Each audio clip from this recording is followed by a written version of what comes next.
के मौसी के घर में उड़ीसा, समस्त उड़ीसा से आए हुई सभी माताएं बहनें को मैं हृदय से प्रणाम करता हूं और आप सभी का आज इतना विराट स्वरूप देखकर हृदय में एक हर्ष की अनुभूति आती है।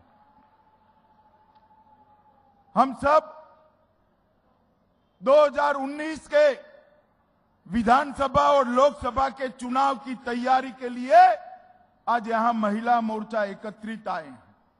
यहां पर 21 लोकसभा, 147 विधानसभा और 7,892 शक्ति केंद्र से, हरेक शक्ति केंद्र से कोई न कोई महिला नेत्री आज उपस्थित हुई है। मैं ओडिशा भारतीय जनता पार्टी महिला मोर्चा को हृदय से अभिनंदन देना चाहता हूं कि भारत में सबसे पहला ऐसा सम्मेलन किया है। और ये सम्मेलन नवीन बाबू की जो विफल सरकार चली, इसके खिलाफ उत्कल प्रदेश में महिलाओं के मन में जो जनाक्रोश है, इसका प्रतिबिंब है। बहनों, मैं आपको कहना चाहता हूं कि आज 4.5 साल से मैं देश में, पूरे देश में दौरा कर रहा हूं, मगर महिला मोर्चा ने इतनी विराट संगठनात्मक ताकत, सभा तो हो सकती है मगर हर शक्ति केंद्र से मातृशक्ति को इकट्ठा करना, ये सच अर्थ में बधाई के पात्र है। मैं फिर से एक बार महिला मोर्चा की सभी बहनों को आज प्रणाम करना चाहता हूं और आज एक घोषणा भी करनी है। राजमाता सिंधिया विजयाराजे जी जनसंघ के समय से मातृशक्ति को एकत्रित करने के लिए भारतीय जनता पार्टी के वरिष्ठ नेतृत्व गण में से हमारी एक बहुत बड़ी नेत्री थी। विजयाराजे जी ने अपना पूरा जीवन का क्षण क्षण, शरीर का कण कण पार्टी को समर्पित किया और पार्टी के विकास के लिए पूरा जीवन काम करती रही। इस 12 अक्टूबर को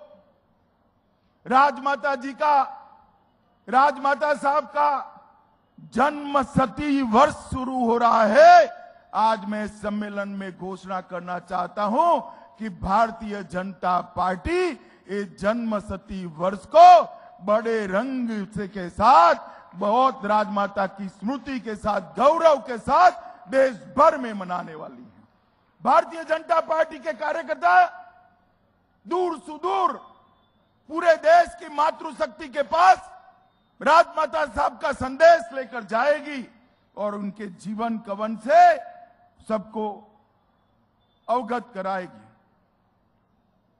माताओं बहनों, ओडिशा के अंदर 19 में चुनाव आना है।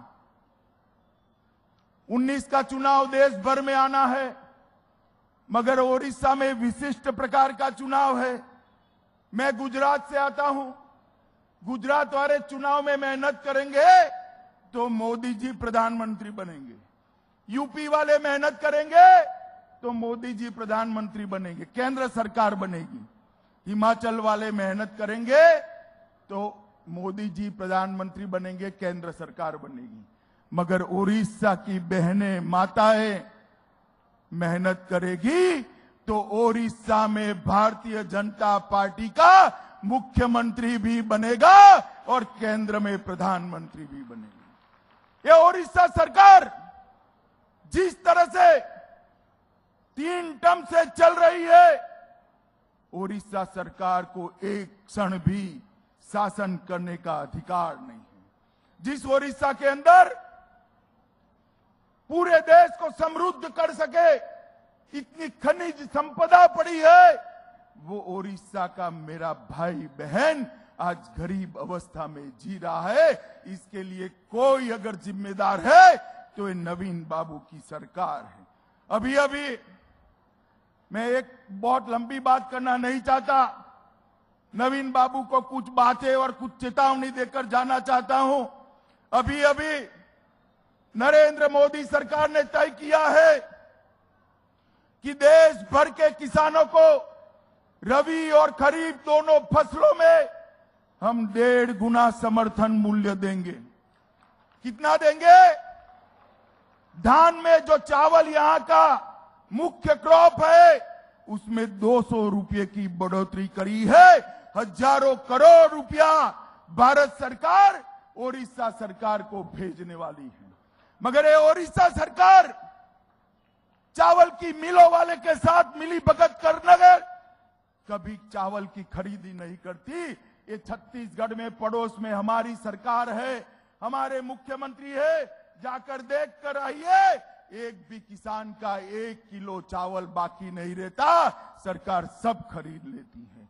मैं नवीन बाबू को आज ये मातृशक्ति के सामने चेतावनी देना चाहता हूं कि नरेंद्र मोदी जी ने तय किया है कि हर गरीब किसान को, हर किसान को अपनी लागत से 1.5 गुना समर्थन मूल्य हम देंगे।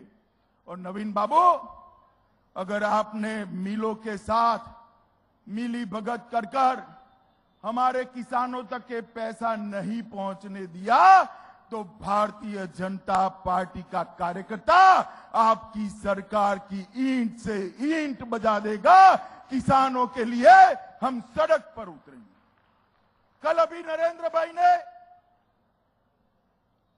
आयुष्मान भारत योजना का उद्घाटन किया। क्या है आयुष्मान भारत योजना?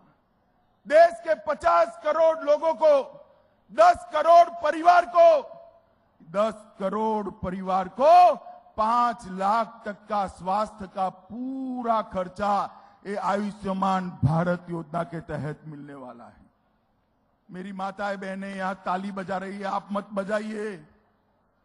ओडिया जनता को मिलने वाला नहीं है, क्योंकि नवीन बाबू को डर है कि आयुष्मान भारत योजना अगर लागू कर दी तो मोदी जी यहां लोकप्रिय हो जाएंगे, उनकी सरकार उखड़ जाएगी। उनको ओडिशा की जनता की नहीं चिंता है, अपनी कुर्सी की चिंता है। अरे नवीन बाबू, कितना बच जाओगे? 19 मई में आपका जाना तय है। जिस दिन आप जाओगे दूसरे दिन भाजपा का मुख्यमंत्री आकर आयुष्मान योजना मेरी बहनों के लिए, माताओं के लिए, बच्चों के लिए पूरे ओडिशा में लागू करेगी। आप नहीं रोक सकते हो।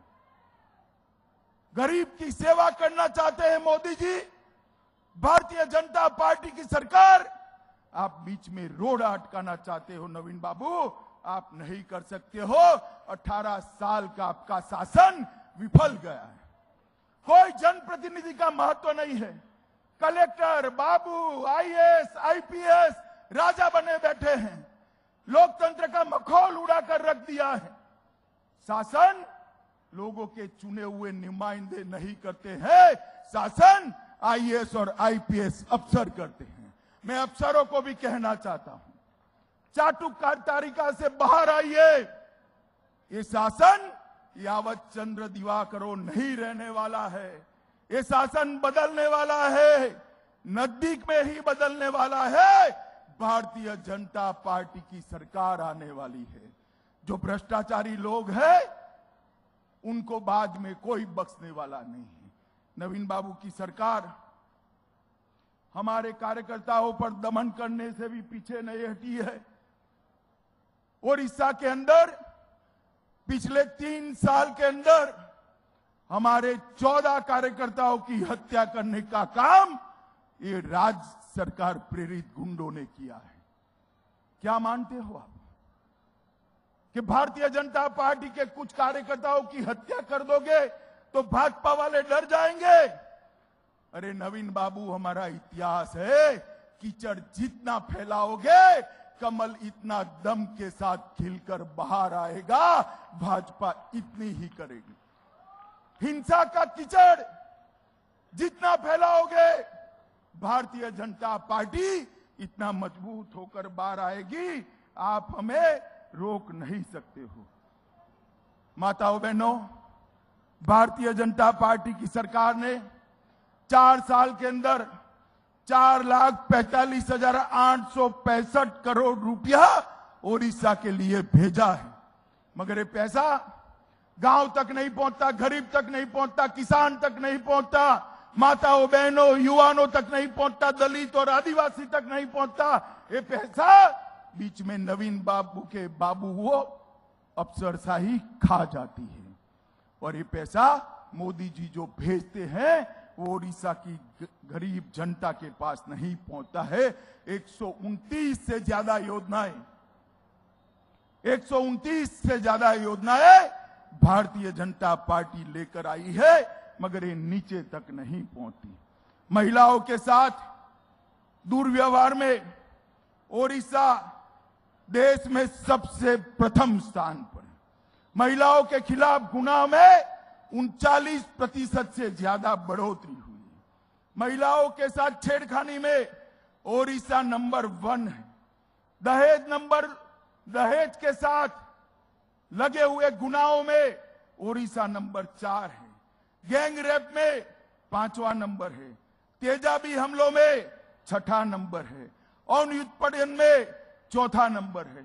नवीन बाबू, ये विकास की में पहले नंबर पर आने की जगह महिलाओं के साथ दुर्व्यवहार में आपकी सरकार पहला स्थान ले रही है। इसकी आपको तनिक चिंता भी है या नहीं? ये मेरी माताओं बहनों को मैं कहना चाहता हूं। ये बीजू जनता दल की सरकार में बीजू पटनायक जी के सिद्धांत नहीं रहे हैं। जनता कब की भाग कर निकल गई है। बीजू जनता दल को अब सत्ता पे रखने का कोई औचित्य नहीं है। एक और नवीन बाबू के शासन में महिलाओं पर उत्पीड़न बढ़ता जा रहा है और दूसरी ओर नरेंद्र मोदी जी महिलाओं के लिए एक के बाद एक योजनाएं लेकर आते। अभी अभी आशा बहनें और आंगनवाड़ी कर्मचारियों के लिए हमारे नरेंद्र मोदी जी ने आशा बहनों का मानदेय 2 गुना कर महिलाओं का सम्मान करने का काम किया है। और देश की करोड़ों आंगनवाड़ी की बहनों को 1500 रुपया एक साथ बढ़ाकर आजादी के बाद सबसे बड़ी बढ़ोतरी करने का काम किया है। 5.5 करोड़ महिलाओं को गैस का कनेक्शन दिया। 16 करोड़ माताओं बहनों के जन धन में अकाउंट खोले। मुद्रा योजना में 13 करोड़ बहनों को लोन दिया। 7.5 करोड़ घरों में शौचालय बनाकर माताओं बहनों को सम्मान के साथ जीने का अधिकार भारतीय जनता पार्टी नंबर 1 राज्य बनाकर छोड़ेंगे। नंबर 1 राज्य बनाकर। मित्रों, जब भी मैं ओडिशा आता हूं, 14 बार ओडिशा आया, 18 दिन ओडिशा आया मैं 4 साल के अंदर। जब भी आता हूं, जहरीली शराब, नकली शराब, माताओं बहनों के आक्रंद देखकर आंख में आंसू आ जाते। मैं सारी मातृशक्ति को आश्वस्त करना चाहता हूं कि आप परिवर्तन करिए, भारतीय जनता पार्टी की सरकार बनाइए। ये नकली और जहरीली शराब बनाने वाले को हम जेल के सलाखों के पीछे डालकर एक भी ओडियावासी का मृत्यु न हो, इस प्रकार के ओडिशा की रचना करेंगे। आप मुझे बताइए, सभी माताएं बहनें ओडिशा के अंदर परिवर्तन के लिए तैयार है क्या? जरा जोर से बोलिए, तैयार है? कमल के निशान को घर घर पहुंचाएंगे। ये नवीन बाबू की सरकार को उखाड़ कर फेंक देंगे। भारतीय जनता पार्टी की सरकार बनाएंगे। मोदी जी को प्रधानमंत्री बनाएंगे। तो मेरे साथ दोनों हाथ उठाकर परिवर्तन के संकल्प की मुट्ठी भींचकर प्रचंड आवाज से बोलिए, भारत माता की, भारत माता की, भारत माता की, वंदे मातरम।